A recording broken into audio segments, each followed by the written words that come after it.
আসসালামু আলাইকুম রহমতুল্লাহ। Welcome to Study Nest. আচ্ছা, আমার এসএসসি ক্যান্ডিডেট যারা আছেন, স্টুডেন্টরা, এবং এইচএসসি যারা আছেন, সামনে এক্সাম, এখন এক্সামটা শুরু হয়নি। আপনাদের মানে বেশ কিছু দাবি বা যুক্তি আমার কাছে সম্পূর্ণ অযৌক্তিক লাগতেছে, এবং জনাব সাজিদ আলম উনিও এটাকে অযৌক্তিক হিসেবে বিবেচিত করছে। এখন কথা হচ্ছে যে আপনারা আসলে চাচ্ছেনটা কি এখানে? আপনাদের করার দরকারটা কি? মনে করেন যে অটোপাসের দরকারটা কি?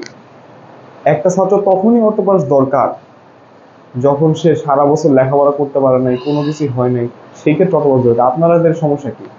আপনারা লেখাপড়া করতে পারেন নাই? লেখাপড়া তো করছেনি আলহামদুলিল্লাহ, তাহলে আবার কেন অটোপাস দরকার?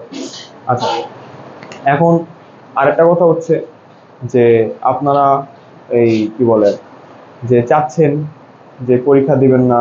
এখন এই যে অটোপাসের ক্ষেত্রে স্যার আমরা কিছুদিন আগে কোটা নিয়ে আন্দোলন করলাম। যেহেতু আন্দোলন করলাম, কোটা নিয়ে কেন আন্দোলন করলাম? যাতে মেধা শূন্য দেশ হয়ে না যায়। এখন কোটা নিয়ে যদি আন্দোলন করতে পারি, তাহলে মেধা নিয়ে যদি আন্দোলন করতে পারি, তাহলে এখন ইনি আন্দোলন করেন না, ওই অটোপাস নিয়ে আন্দোলন করেন না। অটোপাসে কেন সহমত পোষণ করতেছেন অটোপাসের ক্ষেত্রে?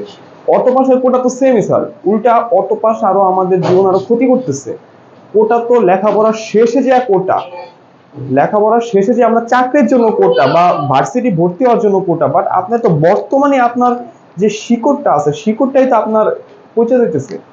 আর শিকড় যদি পচে যায়, আপনি উপরে উঠবেন কিভাবে? আপনি গাছটা এত মোটা হবে কিভাবে? গাছ তো মোটা হবে না, চিকন থাকবেন, বাতাসে ঝরে পড়ে যাবেন। এভাবে হবে না স্যার। আপনারা কোটা নিয়ে আন্দোলন করলেন, আমিও আন্দোলনে যোগদান করছি, এবং আমার ইউনিভার্সিটি থেকেও আন্দোলন করা হয়েছে। আমার ইউনিভার্সিটি কয়েকটা স্টুডেন্ট গুলিও খাইছে, অ্যান্ড সো আমার নিজের স্টুডেন্ট, আমার কোচিং এর স্টুডেন্ট, তারা রাবার বুলেট খাইছে। এখন এটা নিয়ে আমি খুবই ছিলাম। এখন এই যে আন্দোলনগুলো করলাম, আমাদের যে এই ত্যাগ শিকারটা হলো কেন? মানে আমরা ত্যাগ শিকারটা করে আমাদের লাভটা কি হলো? যদি আজকে যে আমাদের অটোপাসটা দেই আমরা, লাভ নাই তো। আচ্ছা, তাহলে এই যে আমাদের অটোপাসের মাধ্যমে যে দেশটা আবারও মেধাশূন্য হচ্ছে, সেটা কি আপনারা বুঝতে পারতেছেন? স্যার, ইন ডাইরেক্টলি না হলেও ইনডাইরেক্টলি হইতেছে। না স্যার, ডাইরেক্টলি হইতেছে। কিভাবে ডাইরেক্টলি হইতেছে আমি একটু বলি আপনাকে। এসএসসি তে একটা স্টুডেন্ট খুবই খারাপ রেজাল্ট করছে। আপনাদের দাবিটা কি? আপনাদের দাবিটা হচ্ছে এসএসসি রেজাল্টটা দেখে ইন্টারটা দেয়া, রাইটস? এরকমই। এখন স্যার, এসএসসি রেজাল্টটা দেখে ইন্টার, স্যার যে এসএসসি তে খারাপ করছে সে যে পুনরায় এইচএসসি তেও খারাপ করবে, সেটা আপনি বললেন কি হবে? এসএসসি তে একজন 2 পয়েন্ট পাইছে বা 3 পয়েন্ট পাইছে, তাহলে এইচএসসি তে যে ওই স্টুডেন্টটা 3 পয়েন্টই পাবে, বা আপনারা মনে করেন সর্বোচ্চ ওর যে 3 পয়েন্ট পাইছে, অটোপাস দিলে সর্বোচ্চ ওর পয়েন্টটা 4-এ টানবে। লাভটা কি হচ্ছে? কিন্তু মনে করেন যে স্টুডেন্টরা এসএসসি তে 3 পয়েন্ট পাইছে, সেই স্টুডেন্টরা যদি এইচএসসি তে আইসা, ইন্টার আইসা যদি ভালোভাবে লেখাপড়া করে, দিন রাত এক করে লেখাপড়া করে, তাকেও যদি আপনি 3 পয়েন্টে কাঠগড়ায় দাঁড়া করান, আপনি বলেন এটা কি ইনসাফ হইলো? হলো না তো। এখন আমার আসলে কথাগুলো বলতে খুবই আমি বাধ্য হইলাম অ্যাকচুয়ালি, কারণ কি আমার এই এইচএসসি ব্যাচের যে স্টুডেন্ট গুলো আছে, তারাও অটোপাসে লাফাইতেছে, শুধু লাফাইতেছে। বাট 2-3 জন স্টুডেন্ট আছে, তারা বলতেছে স্যার এসএসসি রেজাল্টটা খুব খারাপ করছি, কিন্তু স্যার বিশ্বাস করেন ইন্টারে খুব ভালো করে পড়ছি, সারাটা বছর খুব ভালো করে পড়ছি। এখন এই যে 2টা বছর এরা যে লেখাপড়া করলো, এদের মতো হাজার হাজার স্টুডেন্ট আছে যারা এসএসসি তে খারাপ করছে কিন্তু ইন্টারে খুব ভালোভাবে লেখাপড়া করছে। কারণ তারা তো এ প্লাস পাওয়ার যোগ্য। আমি নিজে পার্সোনালি বলবো আপনারা এ প্লাস পাওয়ার যোগ্য, আপনারা গোল্ডেন পাওয়ার যোগ্য। গোল্ডেন বাদ দেন, আপনারা ভালো একটা ইউনিভার্সিটিতে অ্যাডমিশন নেওয়ার যোগ্য। এখন যারা এসএসসি তে 3 পাইছে, এখন ইন্টারও যদি ওই এসএসসির মান দেখা ইন্টারও তাদের যদি জাজ করা হয়, তাহলে তো তারা আবার 3 বা 4 পাবে। তাহলে তো ঘুরে ফিরে তারা ঢাকা ইউনিভার্সিটি অ্যাপ্লাই করতে পারলো। তারা মনে করো যে ভালো কোনো জায়গায় চান্স পাবে না। চান্স পাওয়া তো দূরের কথা, মনে করো যে ফর্মই তো তোলা কষ্ট হয়ে যাবে। ফর্ম যদি আপনি তুলতেই না পারেন, আপনি যদি মনে করেন যুদ্ধে যাওয়ার আগে যদি যুদ্ধ থেকে বাদ হয়ে যান, তাহলে আপনি সৈনিক হইলেন কিভাবে? আপনাকে তো প্রথমেই বাদ দিয়ে দিতেছে। এটা তো হচ্ছে না স্যার। আপনার যে ভাইরা আছে, বোনেরা আছে, তাদের কথা একবার চিন্তা করে দেখেন, কেন করতেছেন এরকম? এই যে অটোপাস চাইতেছেন, এখন তারা যদি মনে করেন আবারও 3 পয়েন্ট পায়, তাদের এই পরিশ্রমের ফলটা কই? তারা তো প্রশ্ন করবে সরকারকে বা আমাকে বা অন্যান্য তাদের গার্জিয়ানকে প্রশ্ন করবে বা গুরুজনদের প্রশ্ন করবে, স্যার আমাদের আমাদের দোষটা কি ছিল? এই পরিশ্রম করাটা আমাদের দোষ ছিল? এই যে এত পরিশ্রম করতেছে, এটা আমাদের দোষ ছিল? এটা আমাদের দোষ? এত ভালো করে লেখাপড়া করলাম, এত কিছু করলাম, এসএসসিতে ভালো রেজাল্ট করতে পারিনি, বাবা মা কষ্ট করলো, বাবা মার মুখে হাসি ফোটানোর জন্য, বন্ধু বান্ধবের কাছে যেন লজ্জা না করি সেটার জন্য আত্মীয় স্বজনরা ফোন দেওয়া কিছুক্ষণ করবো, এই রেজাল্ট কি, সারা বছরে কিন্তু খোঁজ নেয় না। রেজাল্টের দিন, এই তোর ছেলের রেজাল্ট কি, আমার ছেলে তো এ প্লাস পাইছে, আয় মিষ্টি খাওয়া যাক। এই যে একটা বিষয়টা আছে, এইটা হাত থেকে বাঁচার জন্য আমরা এত ভালোভাবে যে এই পড়াশোনা করলাম সারাটা বছর, এটার মূল্যটা কে দিবে? কে দিবে? এটার মূল্য তো আমাদের অবশ্যই লাগবে, তাই না? আমরা ভালোভাবে লেখাপড়া করতেছি কিসের আশায়? আমরা ভালোভাবে লেখাপড়া করতেছি একটা ভালো মানুষ হওয়ার আশায়। এখন ভালো মানুষ হওয়ার পরিবর্তে যদি মনে করেন আপনি অটোপাস চান, অটোপাস চান, আপনারা মনে করেন বেশ কয়েকজন স্টুডেন্ট তারাই অটোপাস চাচ্ছে যারা এসএসসি তে ভালো করছে কিন্তু ইন্টার ফাইজলামি করছে, লেখাপড়া করে না। একজন ভালো মানের স্টুডেন্ট, একজন ভালো স্টুডেন্ট যে লেখাপড়া করছে, সে কোনোদিনই যুদ্ধ ছাড়া জয় অর্জন করতে পারে না বা জয় মেনে নেবে না যুদ্ধ ছাড়া। আপনি লেখাপড়াই করেন নাই, আপনি কোনো কিছুই করেন নাই, আপনি পরিশ্রম করেন নাই, আপনার এসএসসি তে মনে করেন দেখা দেখা কোনোভাবে প্লাস পাইলেন। স্যার এখানে কিন্তু আমি সবাইকে দেখে দেখে প্লাস পাওয়ার কথা বলি নাই, আবারও বলতেছি সবাইকে দেখে দেখে প্লাস পাওয়ার কথা বলি নাই। যে স্টুডেন্টটা এসএসসি তে দেখে দেখে প্লাস করার কথা বাদ দেন, যে স্টুডেন্টটা এসএসসি তে খুব ভালো করে পড়ছে সে এ প্লাস এর যোগ্য, হি ডিজার্ভ দ্যাট। বাট যেই ছেলেটা, ওই ছেলেটাই এই এসএসসি তে ভালো করে পড়লো, এইচএসসি তে ভালো করে পড়ে নাই, তাহলে কি সে এ প্লাস পাওয়ার যোগ্য? বলতে পারেন স্যার সে তো ভালো স্টুডেন্ট না। স্যার অনেক স্টুডেন্ট কিন্তু এসএসসির পরে এইচএসসি তে কিছু বাতাস লাগে, ওই বাতাস লাগার ফলে সে কিন্তু শেষ হয়ে যায়। ওই বাতাস লাগা স্টুডেন্টদের যদি আপনি এইচএসসির রেজাল্ট অনুযায়ী জাজ করেন, হবে না। আবার যে স্টুডেন্টরা এইচএসসি তে খারাপ করছে, সেই স্টুডেন্টরা যে এসএসসি তে খারাপ করছে, সেই স্টুডেন্ট যদি এইচএসসি তো খারাপ করবে, সেটা ধরে তো আপনি বলতে পারেন না। বুঝলেন নাই? কখন কি থেকে কি হয়ে যায় বলা যায়? বলা তো যায় না। এখন মনে করেন একটা স্টুডেন্ট, মানে আমরা ছাত্ররা, আমি নিজেও ছাত্র, এখনো লেখাপড়া শেষ হয়নি, আরো কিছু বাকি আছে। আচ্ছা আমরাও ছাত্র। এখন এই যে ছাত্ররা, আমরা যে মনে করেন যে লেখাপড়া করতেছি, খেয়াল করে দেখেন তো, আমরা যদি মনে করেন সিম্পলি ভাবে ধরেন, এই শেখ হাসিনার ক্ষেত্রে বলি, আমাদের সাবেক প্রধানমন্ত্রী, সাবেক প্রধানমন্ত্রীর প্রায় 2বার বা 3বার মেবি নির্বাচিত হয়েছে, এইবার সহ আগে একবার নির্বাচিত হয়েছে, মোটমাট 4বার মেবি, আমি ভুলে গেছি তখন ছিলাম। আচ্ছা এখন এই যে 3বার বা 4বার নির্বাচিত হয়েছে, প্রায় 15 বছর বা 15-16 বছরের মতো সে এই দেশে রাজত্ব করছে, এই দেশের প্রধানমন্ত্রী ছিল। তাকে নামাইছে কয় দিনে? 15 থেকে 16 দিনে বা 20 দিনে, তাই না?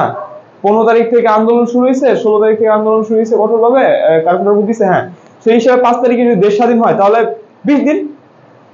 20 দিনে যদি একটা প্রধানমন্ত্রী, 16 বছরের প্রধানমন্ত্রীকে একবারে নিচে নামানো যায়, 16 বছরের প্রধানমন্ত্রীকে 20 দিনের মধ্যে যদি আমরা নিজেরা নিচে নামাইতে পারি, তাহলে আমরা কেন, যদি স্যার আমাদের হাতে এখনো সময় আছে, আমাদের হাতে এসএসসির ব্যাচে এখনো সময় আছে, এইচএসসির হাতে এখনো সময় আছে, আপনারা সারা বছর লেখাপড়া করছেন, যদি আপনারা এত বড় একটা হাই মাপের নেতারে যদি 20 দিনের মধ্যে কুপকাপ করে ফেলায় নিচে নামাইতে পারেন, দেশ থেকে ত্যাগ করানোর মতো অ্যাবিলিটি রাখেন, তাহলে এই অ্যাবিলিটিটা, এই জোরটা আপনারা ইসে খাটান, লেখাপড়াতে খাটান। অ্যাবিলিটি তো খাটাইছেন, সেম অ্যাবিলিটিটা আবারও লেখাপড়াতে খাটান, দেখেন তখন আর অটোপাস চাওয়া লাগবে না। বলবেন অটোপাস চাই না, ভালো রেজাল্ট চাই, ভালো একটা মানুষ হতে চাই, শিখতে চাই। আমাদের শিক্ষিত বেকারের হার বেশি, ঠিক আছে, অনেক প্রশ্ন চাকরির ক্ষেত্রে অনেক প্রশ্ন ফাঁস হয়, কিন্তু স্যার যোগ্য লোকেরাও কিন্তু চান্স পায়। একটা জিনিস মাথায় রাখেন, আপনি সারা বছর, আমি আমার কথা বলি, ধরেন আমার কথা বলতেছি, আমি আমাদের সময় তো পিএসসি ছিল, আমি 5 এ দেখে দেখে প্লাস পাইছি, জেএসসি তে দেখে দেখে প্লাস পাইছি, এসএসসি তে দেখে দেখে প্লাস পাইছি, ইন্টার আলহামদুলিল্লাহ দেখে দেখে গোল্ডেনও পাইছি। ইউনিভার্সিটিতে ভালো একটা ইউনিভার্সিটি চান্স পেলাম না, আমি মনে করেন একটা চান্স পেলাম, একটা পাবলিক ইউনিভার্সিটি, পাবলিক না সরি প্রাইভেট ইউনিভার্সিটিতে ভর্তি হয়ে গেলাম। এখন আমাদের ইটা হইতেছি কি দেখেন, খেয়াল করেন তো, দেখা দেখা যে আমি পাস করতেছি, দেখা দেখা আমি এ প্লাস সহ পাইতেছি, কি পাইতেছি, এ প্লাস সহ পাইতেছি আমি দেখা দেখা। এখন দেখা দেখা এ প্লাস পাওয়াটা আমার লাভটা কি হইলো? এই এসএসসি আর এইচএসসি রেজাল্টটা আপনার কোন কাজে ভ্যারিটা করবে বলেন তো? আপনার শুধুমাত্র একটা অ্যাডমিশনের ফর্ম তোলার জন্য লাগবে, আর কিছু। আপনি যখন এক্সামটা দিতে পারেন, আপনি গোল্ডেন পাইছেন, সবকিছুতে আপনার গোল্ডেন, এসএসসি তে গোল্ডেন, এইচএসসি তে গোল্ডেন, দুইটা মিললে আপনার পয়েন্ট 10। বাট দিন শেষে হবে কি, খেয়াল করেন, দিন শেষে যদি আপনি একটা ভালো মানের ইউনিভার্সিটিতে ভর্তি যুদ্ধে না টিকেন, ভর্তি যুদ্ধে কেউ কিন্তু নিজের পায়ের মাটি এক ফোঁটা ছাড়বে না, বুঝতে পারছেন? আমি নিজে আমার নিজের ভাইয়ের সঙ্গে বেমানি করবো, কারণ কি, আমি যদি সিটটা পাওয়া যাই তাহলে আমার ভাই যদি সিটটা পাওয়া যায় তাহলে আমি সিটটা পাবো না। এক একটা সিটের পিছনে 100, 150, 200, 300, 400 মেডিকেল এক্সামে এরকম হয়, ইঞ্জিনিয়ারিং এক্সামে হয়, বুয়েটের ক্ষেত্রে হয়, ইঞ্জিনিয়ারিং গুচ্ছতে হয়, বুঝতে পেরেছেন? সো এই যে আমরা শিক্ষিত বেকারের কথা বললাম, এটা নিয়ে এতগুলা বলছি, এখন আপনারা গোড়াতে সমস্যা, সারা বছর অন্যেরটা দেখা দেখে লেখাপড়া করছেন, তা সে চাকরি পাবেন না থেকে আপনি চাকরি পাবেন? লাস্টে এসে কথা বলতেছেন শিক্ষিত বেকার। ঠিক আছে, বর্তমান আমাদের আগের যেই ইটা ছিল, আমাদের শিক্ষা ব্যবস্থা ছিল, বা আমাদের যে সমাজতন্ত্রটা ছিল, কার্যক্রমগুলো ছিল, সেই ক্ষেত্রে শিক্ষিত বেকারের 50% শিক্ষিত লিগ্যাল বেকার, লিগ্যাল শিক্ষিত বেকার, আর বাকি 50% হলো গিয়ে এমনি হুদাই দেখা দেখা পাস করছি, আমি লাস্টে যাই ইন্টারভিউ বোর্ডে যায় আমার সার্টিফিকেট সবগুলোতে এ প্লাস এ প্লাস এ প্লাস ফার্স্ট ক্লাস, কিন্তু ইন্টারভিউ বোর্ডে যায় আমি এ প্লাস কিল লিগা ফেল মার্কা স্টুডেন্টের তো আউটপুট দিতে পারলাম না।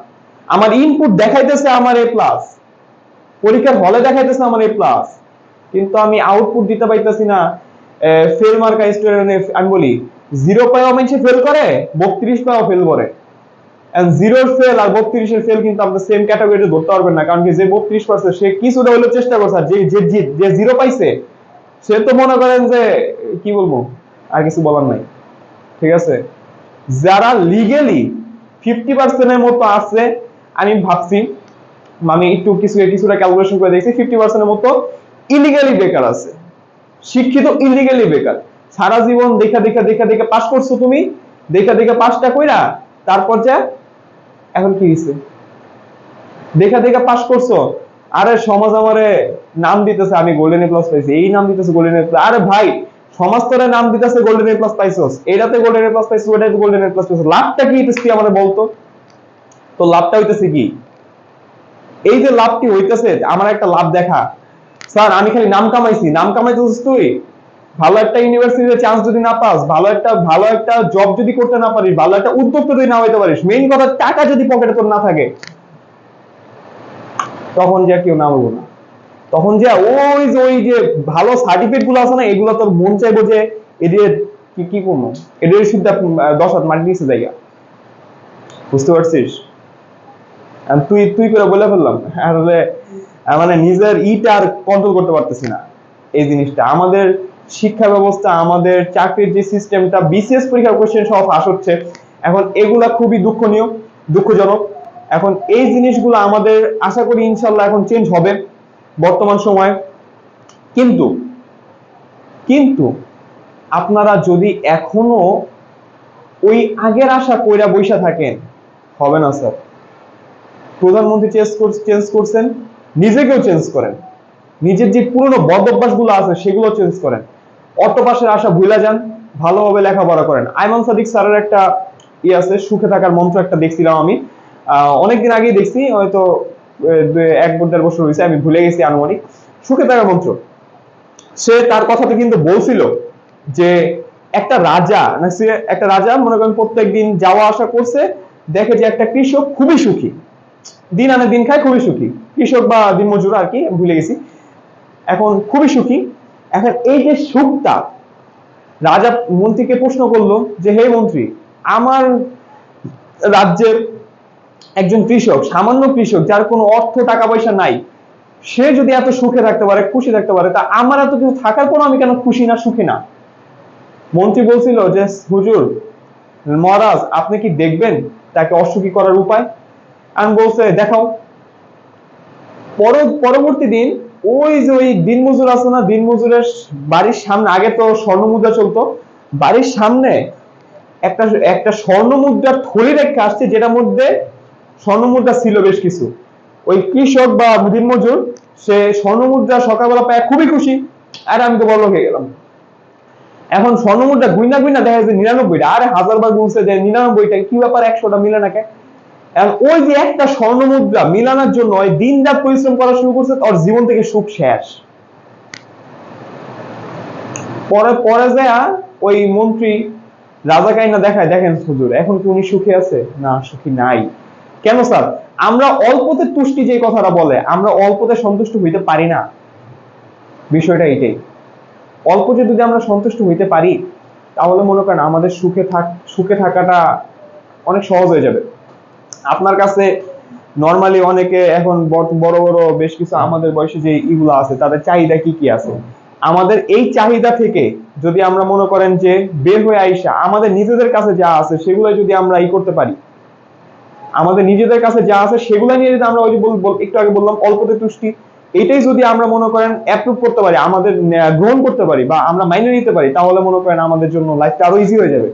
সো ইনশাল্লাহ আমরা আর এগুলা নিয়ে কথা বলবো না। হয়তো একদিনে কথা বলছি, অনেক কিছু প্রকাশ করে ফেলছি ইনশাল্লাহ। আর একটা কথা বলি যে যেগুলা করতেছেন আপনারা সেগুলা করেন না, ঠিক আছে? এই যে যে আপনাদের যে দাবিটা, সেই দাবিটা একদমই লিগ্যাল না, বুঝতে পারছেন? যদি কোটা যদি মেধা শূন্য করতে পারে, অটো পাস আরো মেধা শূন্য করে ফেলবে আমাদের দেশটাকে। সো আমরা মেধার পিছনে ছুটবো, অবশ্যই মেধা শূন্য জাতি আমরা চাইছি না। সো এত বড় একটা আন্দোলন করছি আমরা, ইনশাল্লাহ এই আন্দোলনটা আর করবো না। আচ্ছা, আজকের জন্য এইটুকুই। সবাইকে আল্লাহ হাফেজ, আসসালামু আলাইকুম।